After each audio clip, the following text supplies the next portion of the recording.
केंद्र सरकार ने बड़ा कदम उठाते हुए अपेक्स बॉडी लेह और करगिल डेमोक्रेटिक अलायंस से बातचीत के लिए दरवाजा खुला रखा है। सरकार ने साफ किया है कि वो एचपीसी यानी उच्च अधिकार प्राप्त समिति या किसी अन्य मंच के जरिए किसी भी समय अपेक्स बॉडी लेह यानी एबीएल और करगिल डेमोक्रेटिक अलायंस से संवाद को तैयार है। सरकार ने कहा है कि लगातार बातचीत निकट भविष्य में अच्छे परिणाम देगी।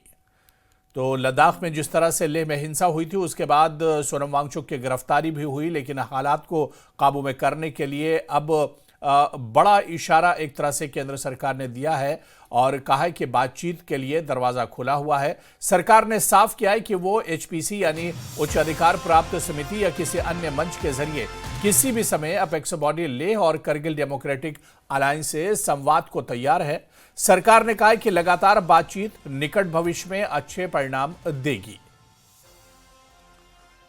तो किसी भी समय बातचीत को केंद्र तैयार है और इसके अलावा केडीए और एबीएल से बातचीत को केंद्र सरकार तैयार है। लेह हिंसा के बाद केंद्र सरकार की यह बड़ी पहल है। लद्दाख हिंसा के बाद केंद्र सरकार ने यह बड़ी पहल की है। सरकार लद्दाख रीजन में हर पक्ष से बातचीत को तैयार है।